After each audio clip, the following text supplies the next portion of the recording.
Hey guys, I'm picking back up where I'd left off at. I was talking to you about how the gym got started. I think I had just told you that I was teaching aerobics at Grace Episcopal School and started helping out with the cheer squad there.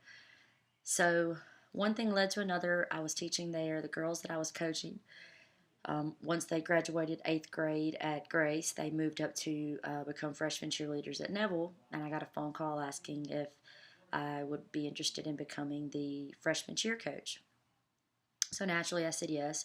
So here I am coaching Grace Middle School Cheer Squad. I was coaching Neville Freshman, and then I was also being a personal trainer at the Monroe Athletic Club.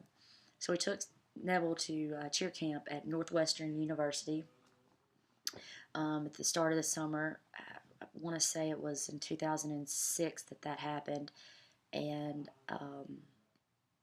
somewhere about middle of the summer, I got a phone call from the cheer sponsor, the varsity cheer sponsor, and she asked me if I would be interested in taking over the varsity cheer squad as well. So I was able to work it out in my schedule to where I was coaching seventh period varsity cheer, and then I was coaching freshman cheer 2 days a week after school, and then I was coaching Grace cheer the other 2 days of the week after school. And then I was still, early in the morning times and during the day doing my personal training at the MAC. So I had a pretty busy schedule at that time, but it was one of the more enjoyable times of my life coaching because I was able to work with so many young girls, and at that age they're just so much fun to work with. When you work with middle school kids, they hit that age before they think they know it all. So, anyways, I was so that's where I was coaching. I was coaching at Grace and Neville, and still personal training. And then in 2007, I had my little boy. His name is Christian Thomas, and I remember he came a few weeks before he was supposed to. On a Thursday night, I had to go into the hospital at about 1 o'clock in the morning. I called the only assistant I had at the time. Her name is Erin. She was actually on the cheer squad that I coached at Neville. She was a junior in high school, and she helped me with Grace, the cheer squad at Grace. So I called her and I said, "Hey, I'm not going to be able to make your 7:30 pep rally because the Neville pep rallies are at 7:30 in the morning." Just kind of cool. If you've never been to a Neville pep rally, you should definitely um, try to make it to one in your lifetime. They're something no other school can compare to with their traditions. So check out one of their pep rallies. But anyway, so I called Erin and told her that I wasn't going to be able to be at the pep rally for hers or the Grace pep rally that day. I said, so, hey, I need you to get all this music ready for both pep rallies and, handle them for me because I'm about to go have a baby. So she was able to handle it. Pep rallies went well. I had a C-section. Only reason why I'm saying that is because naturally, when people, usually I say when people have C-sections, they take off, several weeks after having a baby. But me being the stubborn person that I am, I chose not to.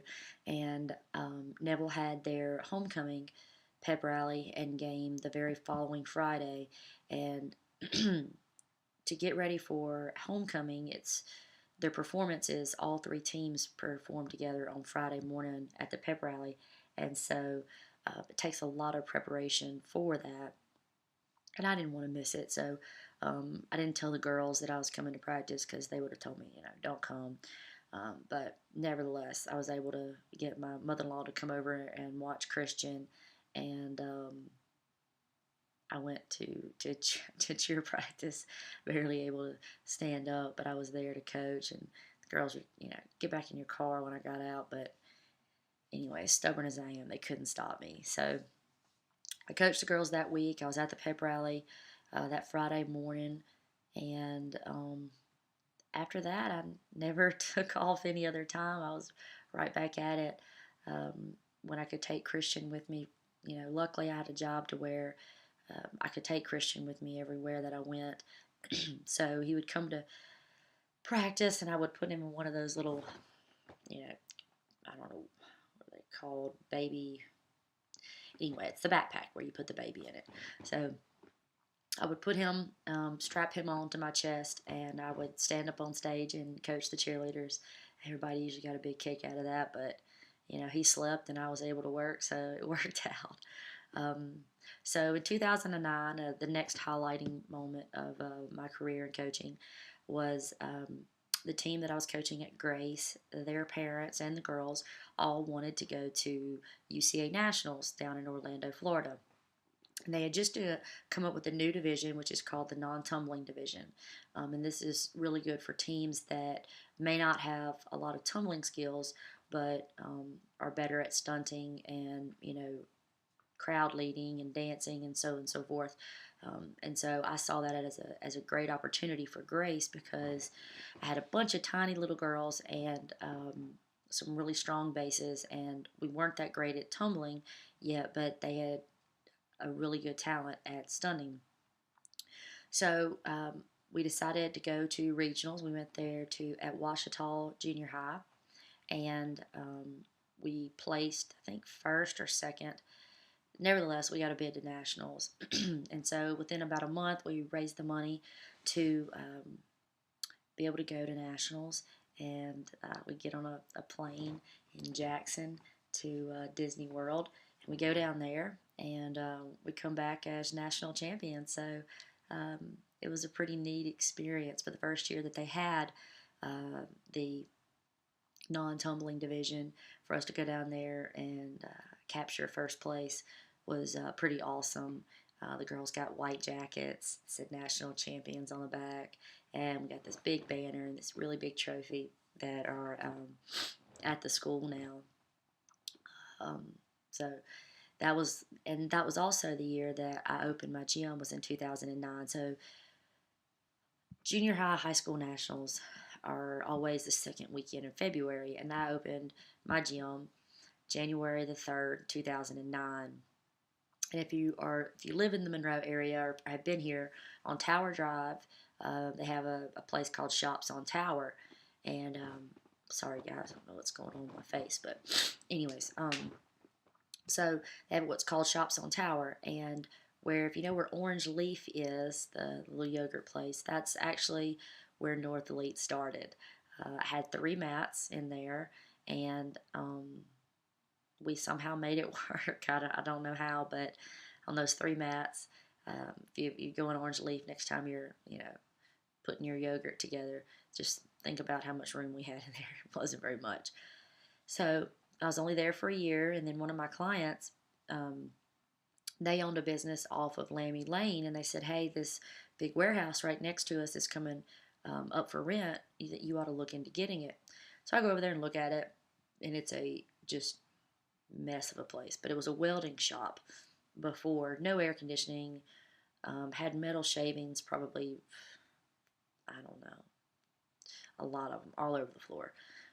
It was just a disaster. But had 30-foot ceilings. It was over 3,000 heated square feet. And I just saw it as a great opportunity for me to take. And so I got out of my lease with Shops on Tower, and I moved over onto Lammy Lane, which is where I'm still at. So in 2010, January of 2010, I moved to 2930 DeSoto Street, Suite 103, and began just renovating the place. It was a lot of work, and it didn't just happen overnight. It took months and months of, repainting the walls, scraping the ceilings, putting in an air conditioning system, moving my mirrors, repainting the walls, putting up walls, completely redoing the bathroom, pulling out the indoor-outdoor carpet, which was horrible, and we put down new carpet in there. Upstairs was just kind of these plywood structural walls. They weren't much of anything, but anyway, so I had someone come in and make really sturdy as a sturdy balcony, basically, so parents could have a deck to watch from. So that all started in 2009, and continue to coach Grace. And then when I opened my gym in 2009, going back to when I coached at Neville, I used to coach them 4 days a week, and it just really wasn't conducive to me having a gym and being able to still go to Neville and coaching them those 4 days. I needed to be at my gym, and so I saw it, best fit for me to um, not coach Neville anymore, which was very hard on me to give up that position. I coached there for 3 years, going on 4, and the girls that I'd started coaching when they were freshmen, they were going to be seniors the year that I started coaching there. So it was 3 full years going into my 4th year when I had to give that job up. So in 2010, when I moved to my new building, um, the athletic director at St. Frederick High School came to me and asked me if I would be interested in coaching St. Frederick's. And, um, you know, I wasn't coaching Neville at the time, and I was coaching Grace, and I'd also gotten the position of coaching at Sterlington High School. I had a guy that worked with me, and it worked out to where he could go and teach the tumbling part of things, and I could go in and do the choreography, which is something I like to think I'm pretty good at, is teaching the choreography for dance routines and cheers and extreme routines and just whatever squads needs. So, trying to speed this up so I'm not just rambling on. Let's see. So, I was coaching Sterlington for a year. Was also, when I had the guy working with me, he and I both co-coached Sterlington High School, and we co-coached West Ouachita High School, which is a long drive, very long, long drive from Monroe. But I did it for a year. And then when he and I split ways, he decided to keep coaching at West Ouachita, and I stayed at Sterlington. So I finished up coaching 1 full solid year at Sterlington High School. Girls did great. We took them to the beach resort camp in Alabama, Gulf Shores. It's a lot of fun, but I'm not a big fan of the beach camps. You learn a lot in the morning time from like 8 to 12, and then you have this break from 12 to 6 where you can go and chill out and hang out in the rooms or go to the beach, which is what most of the kids do. They go to the beach, and then they come back in the afternoons. We report back to the camp at like 5 or 6, and you stay till 8. The girls all are sunburned and hot and tired from being out on the beach all day. So, needless to say, I went to the beach camp once, and that was it for me. But some teams love it, and they keep going back year after year, obviously, or they probably wouldn't have the summer camps. But I personally like resident camps at LSU. LSU is one of my favorite camps to go to. I always took Neville went there when I was coaching them, and I always also took Grace there. They had a head instructor there that was phenomenal. His name was Chico Garcia, and any camp that Chico led, I wanted to make sure that I attended one of his camps because he was just a phenomenal instructor for UCA, and now he's a motivational speaker. So if you don't know Chico, you don't know his story, you should go check him out. He's a pretty awesome guy. So let me kind of wrap this up so I'm not just going on and on and on. I can tell stories. I can sit up all night and talk to you about my life and cheerleading because I love it so much. It's a passion of mine, obviously. So when I was approached to coach St. Frederick's, I decided to do that. I had also had a guy that was working for me who was going out to Sterlington and coaching them on the days that I couldn't go out there when I was coaching St. Frederick's. Well, it worked out to where he and I parted ways, and he decided to go ahead and keep coaching Sterlington for another year, and I kept with St. Frederick's, which, I'm looking back, I'm so glad that I did because that was in 2004, and here we are about to start 2015, and I just took St. Frederick's to their first regional competition where they won first place, got a bid to nationals. We chose not to go this year, but I'm hoping for next year. I'm hoping for more competitions. These teams that I coach, the girls that are on it, they're phenomenal. I had the pleasure of being able to coach kids. I left this out, but I used to teach tumbling classes as an after school program for JGS, Jesus the Good Shepherd school. And so some of those kids that were in fifth and sixth grade, they were, seniors at St. Frederick's. So I had coached them in tumbling from fifth grade all the way through their senior year in high school. And yes, Anna Nichols, I'm talking about you and your grade, who's just, if you don't know Anna Nichols, you should meet her too. She's pretty awesome. She's a UCA instructor now, and she cheers at University of Louisiana at Lafayette. Awesome girl. She's going to do amazing things in her life. So, but anyway, so the girls that were Anna's age, I coached all the way from fifth grade through their senior year in high school. And that was 2 years ago. Was it 2 years ago? Yeah, it's been 2 years ago that she would graduate. This coming up spring would be 2 years. So coaching St. Frederick's, I stopped coaching Grace a few years back. I had someone come in and help me, and they decided to just keep her as the coach, and I decided to stay just with St. Frederick's, which it makes my life a lot move and kind of run a lot smoother than when I was coaching all these other schools and going back and forth. One day I was here, one day I was there. I learned a lot of good lessons, knowing that my place to be is at my gym and not running from school to school. So, that's where I focus my time and energy now, is being at my gym every day.